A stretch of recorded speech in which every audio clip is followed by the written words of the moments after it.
Hey guys, and welcome to PlayStation Access. I'm live at Gamescom and checking out 1111. I've got some special guests. Do you want to introduce yourselves and what you do? Sure, my name's George Rowe. I am the producer at Aardman of 1111.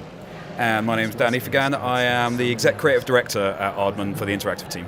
Now, I thought today someone would be playing. Now, who's playing for us? Sorry, I'm Yohan Fanis, the French guy from DigixArt studio who is co-developing the game. Amazing. Thank you for being the game player for us.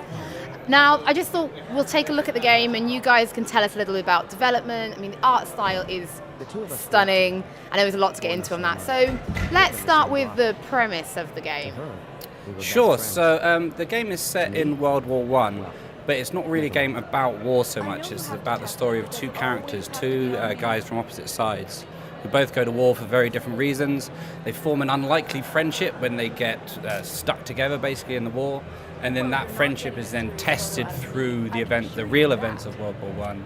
It's about, is your loyalty to your friends, is your loyalty to your country, all that kind of thing. And it's just about, a bit more like what the real lived experience of World War One was like for the people there.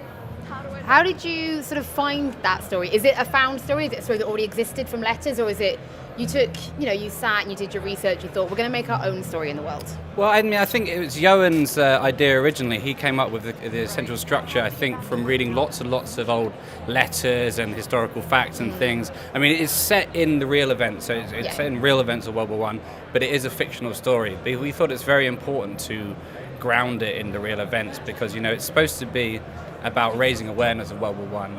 It's something that's not covered so much in video games, certainly not in the way that we're trying to do it. This is not a game about running around shooting people. It's not about glorifying violence. This is about, two guys and going through these horrible, horrible events and, how that affects people, how that changes people, how that changes your relationships, all this kind of thing. Can I add? I think something that's been really important to us, to everyone here, which an interesting test is if the people that were involved in World War One were around and sat down, gave them a controller and they were playing it, I really wanted to feel proud of what we had created, that they would do it and they wouldn't feel like we had done stupid things, sensationalized, not been honest and truthful about what had happened, and have some respect for kind of what happened. So yeah, that's been a real driver throughout it. That's amazing. Now, I suppose we have to address, really, before we move any further, the art style. It's stunning. Now, this is what it's like throughout with the brushstrokes. Exactly. This is not like a memory thing that we're in right now. This is exactly how you want to stylize the game. This is it. Yep. Yeah. A living painting were the words that Yohan came along and kind of threw at us when we're in our first meeting. And so that's been our mission over the last year, terrifyingly, because it's really difficult. So the ups and downs of trying to get it to happen. But, I really believe we've finally got there. And so, we've been on a mission really to teach the computer how to paint. And what I've come to massively appreciate is how clever artists are and how many little choices humans make when trying to paint. And so underneath everything you're seeing here is a 3D application. If you switched off the kind of effect, it basically looks a little bit like a kind of old PlayStation 1, PlayStation 2 game. Amazing. But then on top of all that information about colour and shape, there is also decisions that the artists have made around the kind of brush, the quality of the brush, whether it moves between frames, how big the lines are. Wow. And so with all of that additional information kind of embedded in there, then the computer then kind of literally paints about 250,000 paint strokes every second to create that effect. That's it. I think one other game tried something similar with Child of Light, was tried to literally input watercolor paintings in, but you've literally taught a machine how to paint. Yes, yeah. You've coded that. And most of the time it's quite clever. Every so often it's really stupid, like, but most of the time it's like, there's moments in it which, even now, having been so close to it, can take my breath away. I'm like, oh my God, that is so beautiful. I balance it. There's other moments you look at the other side and go, that's just a painty mess. What have you done? Are you finger painting now? Yes, but most of the time the computer's really clever. Yeah, I mean, I think that was part of the interesting process of doing this, because with this kind of painty style, a lot of the time it's about not showing detail. You know, it's about hinting at things, and it's very loosely. There's some impressionist references in there, generally sort of turn of the 19th century art style. But that's a lot about. It's about showing the light, but not showing detail. And really, that kind of fights a little bit against what you're trying to do as game designers, because you really need to show players where you're supposed to go. This is the thing you need to go and pick up, and things like that. So that was a balance we sort of had to fight against, and because we want it to look as painted as possible, but we also want the player to know what they're interacting with, where they're supposed to be going, all this kind of stuff. So it's about finding that fine line in the middle where it feels painted, but you kind of understand the world around you. Yeah, because I think this is something that a lot of people, no one's ever really seen anything like this before. So do you worry that there's going to be this group of people out there that would enjoy the game if they could just get past their fixation on it doesn't look like I think life. some people are going to hate it, really, really hate it. Well, that's life. That is life. But did you sit down as a team and just be like, no, this is our direction, and this is what we want to do? Yeah, there was a very direct purpose. I mean, the whole game is based around emotion. When we met Yoann, when we started talking, it was a thing that I think joined us together, like Aardman and DigixArt, was this idea that we wanted to create things that were driven by creating emotions in people, not necessarily driven by a mechanic first or even a story first. It was like, let's start with what we want people to feel, and then we build everything around it. And so, impressionistic kind of art forms that allow emotion. The music as well has all been driven by capturing emotion, and the gameplay, and we hope that they unify to kind of create emotive states in people. And so, we were going to do this, and this is the way we're going to drive it forward. And then it was kind of, some people will love it, some people hate it, but they're the best things, aren't they? You don't want everyone to kind of be mediocre. You want some love and some hate I think is the best artwork. But I'd like maybe people that were watching this and are dismissing it, maybe be like, you know what, I'm going to give it that chance, and then allow themselves to have the experience. Because that's really what we try and do on Access. I want you to watch videos for games you might not think are for you, and then be like, you know what, actually that was entertaining, I'm going to give this a try. That's always the goal, right? People try new things. Then you mentioned music briefly. You guys went big, like London Philharmonic. This is not just someone dabbling in the studio. How did all that come about? That was kind of almost as much a surprise to us as it was, because when we started this, I don't think we appreciated how it was going to work and how big it could get. But really, like a kind of snowball, it's as the ideas started forming, the visuals started appearing, more and more people got excited by the potential of what it could be. And then Olivier, I can't say his second name, so I don't. Thank you, Olivier de Rivière. I didn't want to say it wrong because you'll hate me forever. Came on board, and his ambition and his belief in what it could be really drove that. And then we couldn't leave it in a way where it didn't have the human emotion again behind the music, and so having the opportunity to have the orchestra, the choir, and record it in Abbey Road, I think brought it up. It was a thing. There was an amazing day where we got to tune into the live stream of the orchestra recording. We were all working, and everyone had like a little channel, and literally everyone just sitting there like, well, this is lovely, isn't it? We should have this more often. I know. Can we get, how much are these guys? And you think, maybe not. Maybe we'll just put it on repeat. Now we've done the music.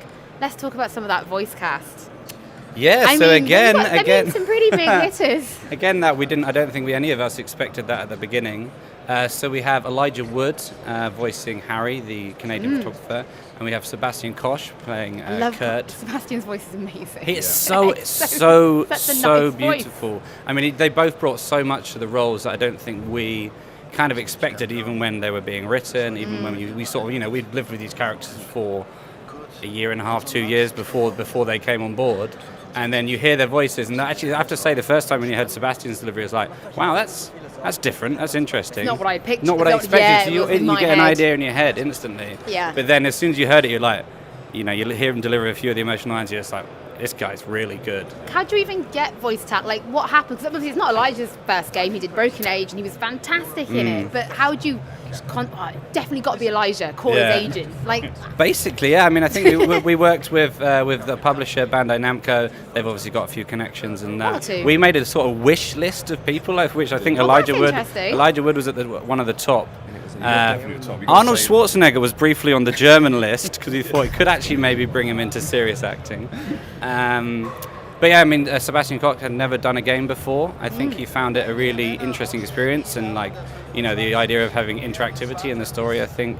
I don't know if he's played it yet. I think he's going to play it at some point soon, so really, hopefully we'll hear what his feedback is. But yeah. I'm just going to say, and I think for them, both of them mentioned it was about the story that drew them in. I think, like, you know, all artists, they have a look and they think, is this something that I want to be part of? And luckily, they believed in it as well. So that was great. It's interesting. I do feel like we're seeing more and more actors come through into gaming, and Elijah was one of the top. And now with Sebastian, so I think you're going to see.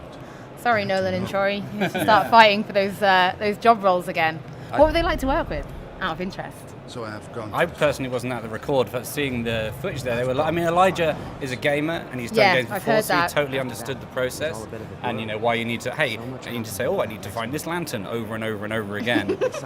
Whereas that was obviously quite new for Sebastian, but you know he comes from a theatrical background, so he approached it in a very kind of theatrical actor way, which just brought a whole new style to it, which I think really worked out. Yeah, and just the you know, they're amazing. You go, oh, that's why you're these people, Okay, that's why you're and so the way the way they pushed back on, you know, like constructing the characters and understanding them so impressively, and so it's not dialed in. Yeah, they was just they were, but you know, but we should be saying this, and I don't think this makes sense, and Harry wouldn't do this, and kind of with both of them, and they really helped push it again. You know, like all of these opportunities we've had have just taken something we were desperately in love with and throwing loads of energy, and then just excelled it kind of by percentages again and again. So let's talk a little bit about the gameplay mechanics. So we've seen at the moment very story driven, but still quite linear, because this is the beginning of the game. Yeah. But we will start to see choices. Yes. How do they affect the game? Well, I should say first, so we've just jumped forward now into kind of the end of the first act. So you've got a chance to play the very beginning, and then probably the most important kind of defining moment in these two people's lives. So that's what we're looking at right now. Stunning on this. I know, yeah. This level, this particular level with this colour is well, this level is amazingly in between a massive mess and a beautiful kind of object at the same time. It's interesting how it works. I mean, so Bram, our art director, was very passionate about the kind of colour theory of the characters and the war from the start. The two levels we've just seen before, Harry's colour is this kind of signature purpley colour, and Kurt has this kind of golden yellow. And then as you'll see some of the levels you didn't see, as their worlds kind of move together, those two palettes start to bleed together, so you'll see that kind of purples and yellows mixing together. But then when we come to the war, the colour kind of drains out of the world into this blue and red, which is kind of it signifies the war. And then you'll see later on that changes as they go into, you know, away from the front line. There's quite a lot of colour theory going on as well for the different characters. So the game doesn't just sort of get to the front line and stay here. You really are exploring it. No, I mean you get to the front line, and then, as I said, there's a kind of unlikely friendship moment, and then, you know, people that weren't just at the front line the whole time, you know, they get to go on mission, they get to go other places, they go back home, they see their families, so you experience all that for these guys. You know, you're with them for 2 years, so they do a lot of different things in a lot of different places. Oh, so it's set over 2 years? Yeah. Ah. So yeah, you start in 1916, kind of mid, and then it runs up until the end of the First World War. So, but you were asking about the gameplay? Yeah, Kind of things so that people in terms of the story and linearity and giving people the ability to control affect, the path that these two take when they build their friendship or their relationship. Yeah, no, the game is kind of based on the choices that you make, you know, based on, similarly, what's really interesting, an interesting thing about wars is very ordinary people suddenly are pushed into situations making very extraordinary choices that no one really was equipped for. No one was built to do this thing, and so we try to give you some sense of that by you being with these characters and making some of those choices as well. And based on what you choose, how you choose to do things, how you play through those moments in their lives, you can then end up with various ways, various futures and destinies for these characters. So multiple endings. I was going to say, is that the goal? Is like there is replayable, come back, maybe try some different things. Yeah, I mean, I think if someone comes and plays it and experiences a version of the story, that's really the goal. We want people to come and play it at least once. But the great thing is you can come back and you can. There's one huge decision which I won't give away, but it was so difficult for all of us to deal with, because in some ways it just kind of it just kind of cuts off part of the game. And if you make that choice, you're just like, no, it's fine. You know, I want to live a happy life. I'll give you that much, but that's it. Yeah. And you can just kind of walk away from it all.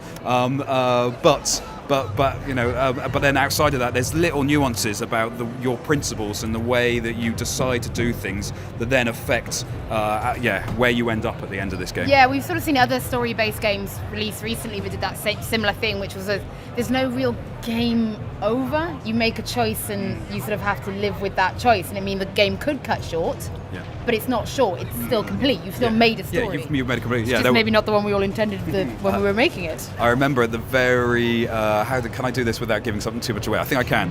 I think at the very. They're all looking at him. Yeah, you yeah, can't see. Everyone's looking at him like he's in trouble. I think at the really early, one of the ideas which we ended up not doing was that you make a choice at the very beginning, and the consequences of that choice play all the way through to the very end of the game. So is it really obvious? Is it would have been gentle as a well, as a it would have been you had no you don't really understand why you're doing it, and it was quite interesting that I imagine people got into situations where they were forced to make choices without all the depth and consideration. It was just a choice that then you have to live with, but it felt a bit harsh. People would have hated us because they're like, what? I made that choice at the beginning and now I've got to play through another 6 hours of gameplay forced by that with something I don't agree with. So we gave up on that one, but it was an interesting idea.